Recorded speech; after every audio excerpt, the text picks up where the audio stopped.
All right, welcome back to Shelley Shit Show with our Just Ask system.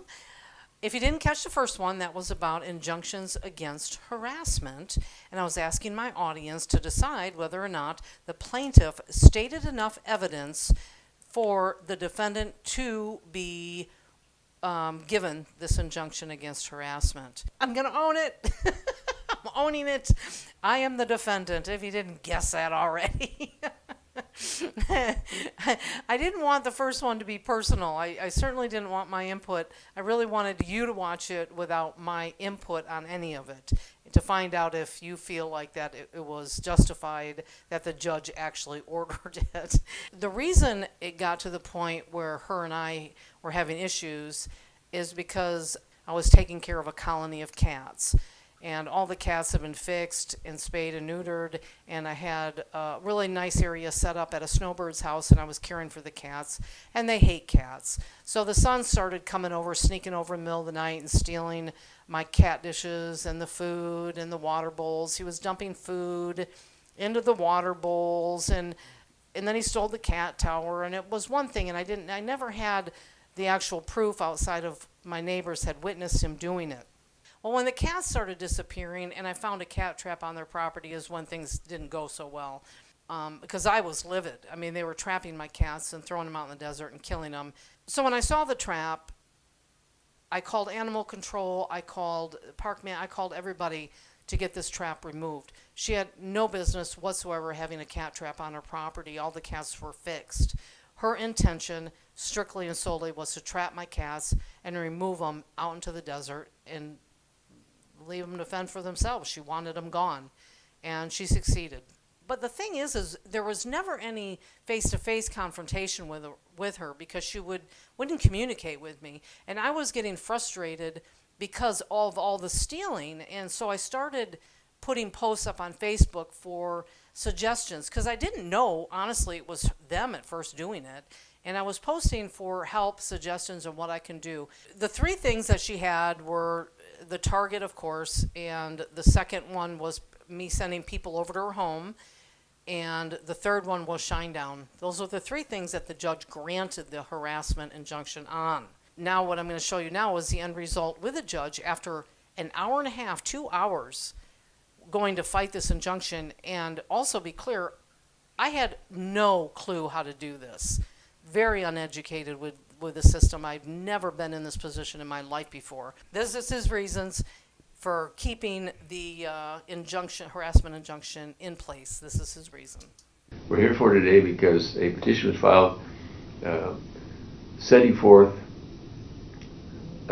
claims of behavior or social media connection or contact that caused concern on the part of the petitioner.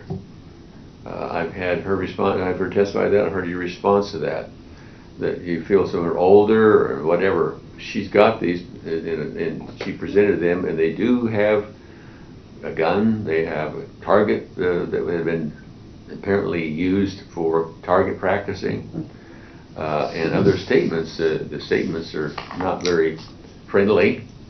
Cat killers can burn in hell. I can't take it anymore. My neighbor's an asshole. These kind of things don't engender thoughts that it's just a joke. And I'm going to stop right there real quick and butt in. You heard him say that all the material came from Facebook. There are screenshots that they pulled off my Facebook account, my private Facebook account, and he said older or not doesn't matter. How can that not matter? How can that not matter? I mean, she takes a post from 5-6 years ago. I recently read an article about it had to do with a man protecting his household or something. I can't remember how the whole story went with it. He shot and killed somebody. And at first, the shooting was supposedly a so-called good shooting. He had every reason to. But when the prosecution went back years and years in years in his Facebook account. I mean, we're talking over a decade of years back, and dug up a lot of stuff on this guy, brought it forward to the future, added it to the current evidence that they said they had. He ended up being convicted and going to prison. So it's probably a common practice with the judges and the court system and the prosecutors especially, going back in years to find anything that was a legal charge, a legal issue, or anything that will discredit a person's personality. Well, I understand that for something like that, but this is just a harassment injunction. Doesn't matter. Well, it's not on her, though. A harassment injunction is on that person. So pulling up something I did that's totally irrelevant, the gun laying there, had nothing to do with her. Nothing to do with her. Right. But the way it's presented in court, the way the judge looked at it, it was enough to discredit you and maybe even me in the process of it, and it was used against you to preserve the...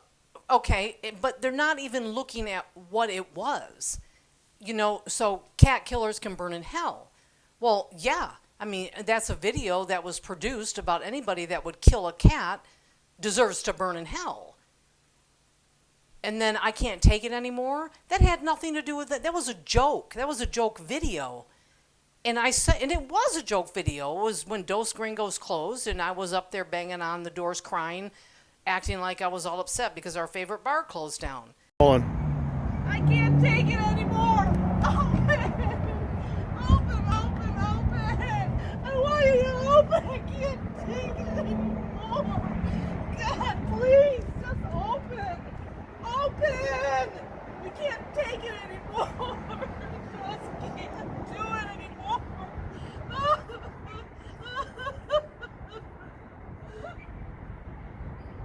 And it was just a fun, not joke even, fun. It was a fun video. taken out of context and applied Right. as evidence to support the plaintiff's argument and to discredit you, the defendant. Well, yeah, I mean, And it worked. and it did work. And then my neighbor is an asshole. Well, guess what?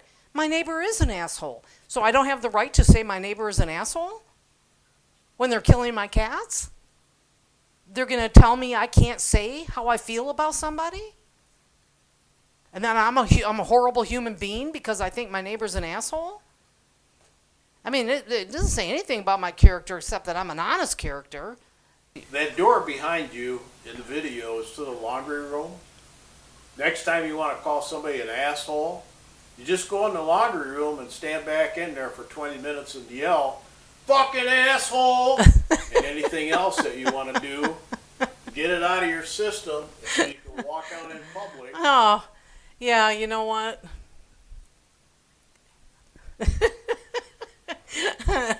All right. So statements are not very friendly.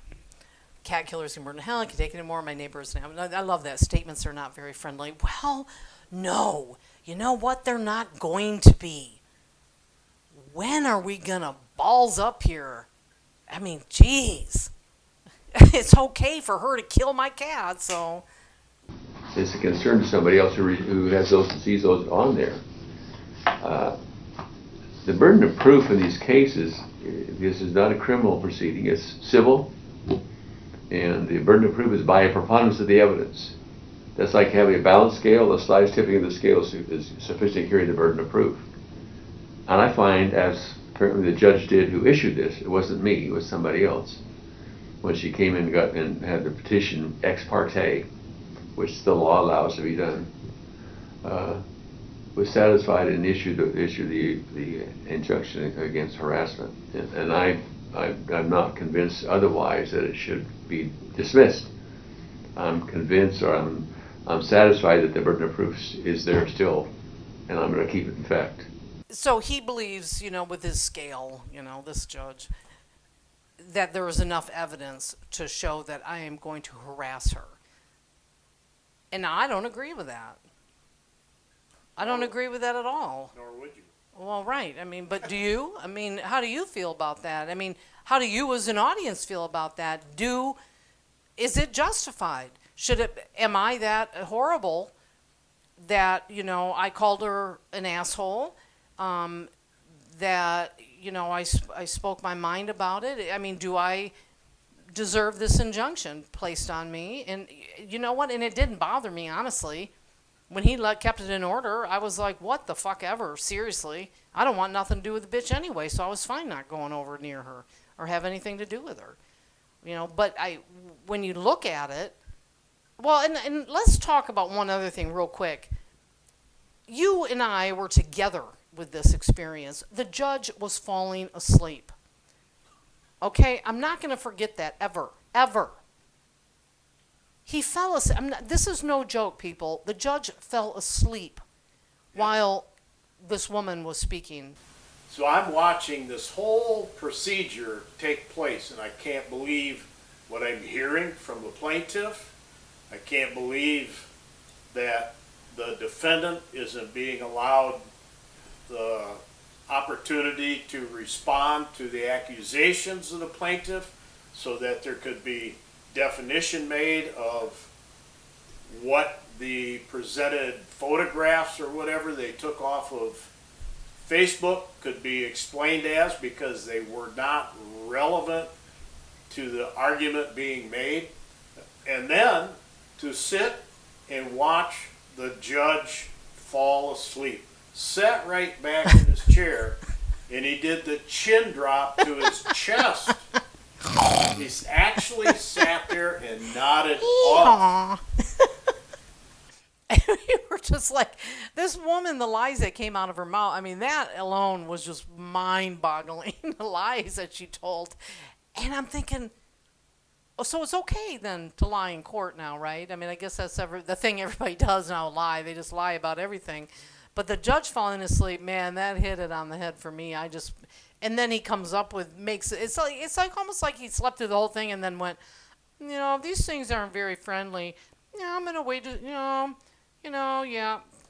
we're going to keep it in effect. And I was like, I would think I was just like blown away by that. Okay, this is our system. Okay, so he does that, right? So it's in effect. And now at this point, he excuses Mike and me from the room and lets my neighbor stay in the room. As we leave the room, then she decides to carry on the conversation.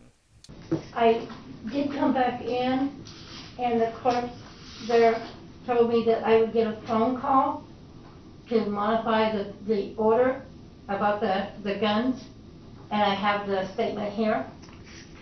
The testimony is that she doesn't own a gun. Her husband does, but with the target, she said that she hasn't been to the target range for two years. Mm-hmm. That shows that she does have a gun. Even if it belongs to her husband. And I still feel that if the guns are in her presence, she has access to them. So I came back to modify that, and it says, "Hi, my name is Connie Wingo, and I'm asking the courts for amending." You have to have a hearing. You can't just write that down and send it. You have to come in. I did. Okay. They didn't set it up for a hearing for that. They set it up for a hearing on her request. So if you want to do that, you'll have to ask them what you need to do to modify to include a weapon. That's what he did. And they filmed it. It was not the purpose of the hearing today. Oh, okay. The purpose of the hearing today was because she requested a hearing. Oh, okay. And I just love that part. She still had to make another attempt to go after the guns. And he said, well, she testified that she doesn't own a gun, which I don't. They're your guns. But she still wanted the guns. And it was like, okay, what is her motive at this point?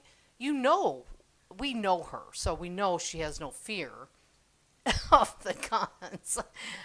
It was really just to go after me, right? But then she's like, no, it doesn't matter if I don't own it. You have a gun, and I have access to it. if I have access to it, then that means I'm going to go over and blow her up. I mean, what a fucking ridiculous thing. What a ridiculous thing. God. You know, and I'm glad that, you know, but I don't know if it ended there. Yeah, because she wanted it amended because it never went through on the original IAH, you know, the injunction.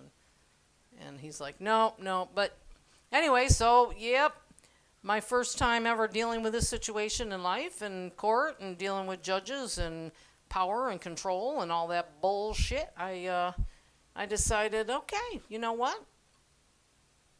Being the way I am, I'm going to go home and I'm going to produce a video about my experience in court because it was so unreal to me. I really, really, really needed to express. And so I did. And I did a video, and that'll be the next one we watch. So stay tuned, and please, input is wonderful. I would like to hear, of course, you know, tell me. I don't know. You know, maybe she's justified, and I'm the donkey right now, you know. And that she, you know, because I don't know. I mean, I do know. Of course I know. Thank you all